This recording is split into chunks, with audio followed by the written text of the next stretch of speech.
राधा राधा राधा राधा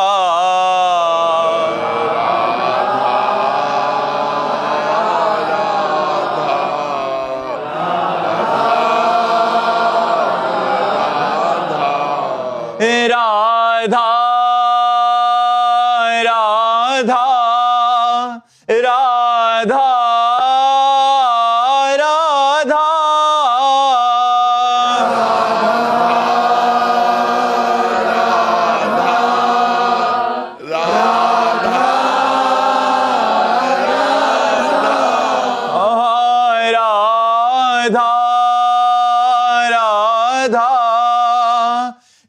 राधा राधा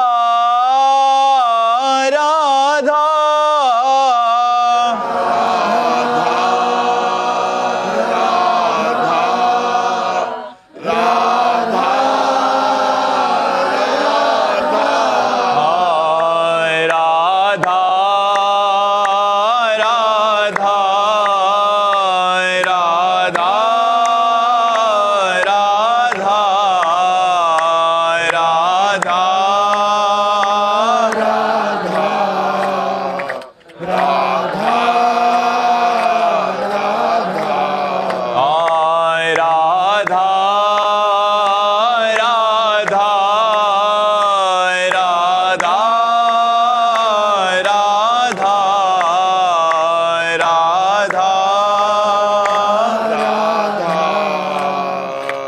राधा राधा श्री राधा वल्लभ लाल की, समस्त संत हरि भक्तन की, श्री वृंदावन धाम की, सद्गुरुदेव भगवान की। विमलेश जी मध्य प्रदेश हरिवंश हमारे माई श्यामा जी को राज। राधे राधे महाराज जी। महाराज जी मेरा प्रश्न है कि संसार का सबसे बड़ा आश्चर्य क्या है? भगवान को देख लेना, भगवान को भर नेत्र देख लेना।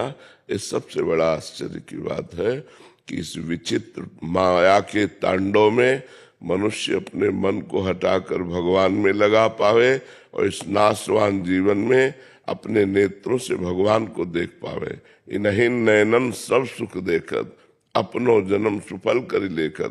अपना जन्म सफल हो गया यदि नेत्रों से हमने भगवान का साक्षात्कार कर लिया। तो सबसे बड़ा आश्चर्य संसार का है भगवान को देख पाना, क्योंकि सर्वाश्चर्यमयी गति से वो विराजमान है।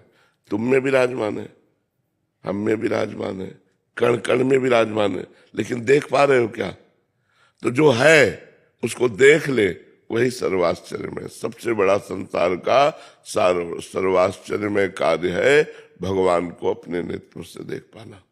समझ पा रहे हो किसका प्रश्न है? हाँ, अपर्णा जी महाराष्ट्र से। राधे राधे राधे राधे महाराज जी। महाराज जी हम रामकृष्ण मिशन से दीक्षार्थ हैं और वहां के साधिका हैं। महाराज जी मांडुक्य उपनिषद में कहा गया है कि जागृत, स्वप्न और सुषुप्ति ये तीनों मन का संपादन मात्र है। महाराज जी मन की शुद्धि के लिए गुरु मंत्र जाप या नाम जप करना है। मन की गति का शांत होना श्वास की गति और निष्कामता से आएगा, लेकिन क्या मन का स्पंदन जो इस अवस्था का कारण है, क्या उसे नियंत्रण में लाया जा सकता है? मन ही नहीं रह जाएगा।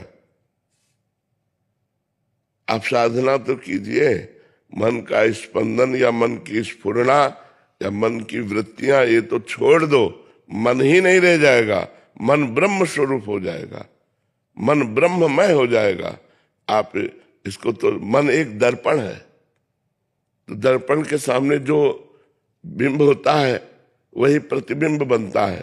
तो दर्पण के सामने अगर हमने पार्थिव शरीर रख दिए तो मन पार्थिव चिंतन करेगा, और अगर उसमें हमने ब्रह्म रख दिया तो ब्रह्म का स्वरूप उसमें झलकने लगेगा। मन दर्पण की तरह है, वो मलिन हो गया है, उसको स्वच्छ कीजिए और उसके साथ उसको बार बार ब्रह्म चिंतन करवाइए तो ब्रह्म स्वरूप हो जाएगा। ब्रह्मविद ब्रह्मई भवति, जो ब्रह्म को जान लेता है वो ब्रह्म स्वरूप हो जाता है।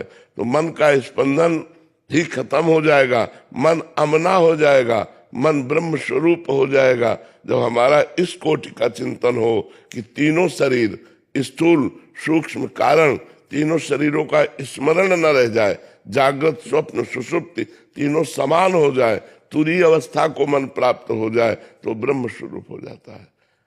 अब इतनी साधना कठिन करना गुरु कृपा से ही हो सकता है, नहीं तो हम लोग फंसे हुए हैं देह में और बात करते हैं बहुत ऊंची। तो हमें चाहिए निरंतर भजन। आप देखो निरंतर भजन हो रहा है, उसको आप जांचिए कि चलते फिरते उठते बैठते सोते जागते खाते पीते हर समय हमारा गुरु नाम गुरु मंत्र चल रहा है कि नहीं चल रहा। बस इसको पकड़ लो, मन ठीक हो जाएगा, मन अमना हो जाएगा, मन भगवत स्वरूप हो जाएगा, मन ब्रह्ममय हो जाएगा। यही मन ब्रह्म का अनुभव कराता है, क्योंकि इंद्रियाणाम मनश्चास्मि, भगवान ने कहा इंद्रियों में मन मैं हूं, अर्थात मन भगवत स्वरूप है, पर विषय चिंतन के कारण वो मलिन हो गया है। उसे अब भगवत चिंतन के द्वारा ब्रह्म चिंतन के द्वारा हमें परम पवित्र करना है। और जब परम पवित्र हो जाएगा तो मन ब्रह्ममय, बुद्धि ब्रह्ममय, चित्त ब्रह्ममय, अहम ब्रह्ममय, ब्रह्म के सिवा कुछ नहीं। सर्वं खल्मिदं ब्रह्म ने नास्ति किंचन, ब्रह्म के सिवा कुछ नहीं बचता, केवल ब्रह्म बचता है। कृषांक गोहिल जी दुबई से। श्री हरिवंश, राधे राधे। श्री हरिवंश महाराज जी।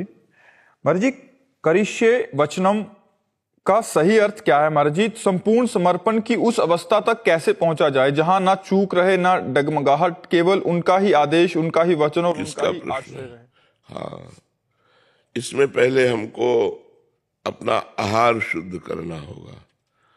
आहार शुद्ध भी अल्पाहार, थोड़ा। क्षुधा व्याधि चिकित्सताम, क्षुधा रूपी व्याधि की चिकित्सा करे।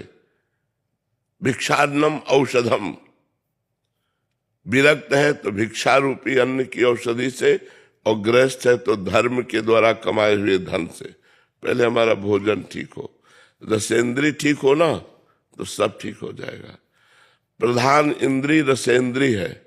हमारी जिह्वा ठीक हो तो हमारी जनेंद्री ठीक हो जाएगी, हमारी नेत्रेंद्री ठीक हो जाएगी, हर इंद्रियां ठीक हो जाएंगी। पहले हमारा आहार, वैसे भी कहते जैसा खाओ अन्न वैसा बने मन।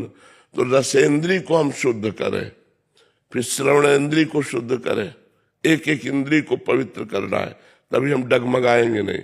श्रवणेंद्री से किसी की निंदा नहीं सुननी, किसी की पाप की बात नहीं सुननी, प्रपंच की बात नहीं सुननी। भगवत कथा, ब्रह्म चिंतन की बातें, भगवत चिंतन की बातें, भगवत सिद्धांत, ये कानों से सुनाना है। नेत्रों से हमें सब में भगवान का दर्शन करना है।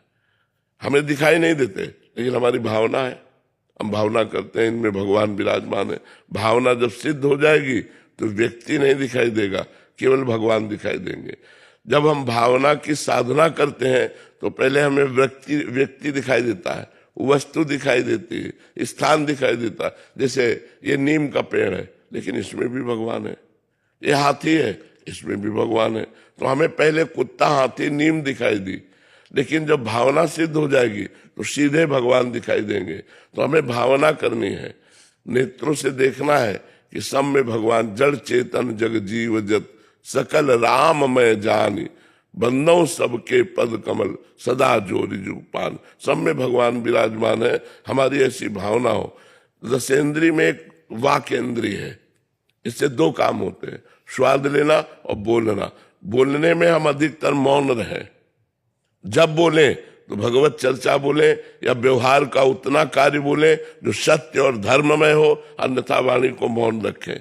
हाथ से किसी को दुख न पहुंच पावे।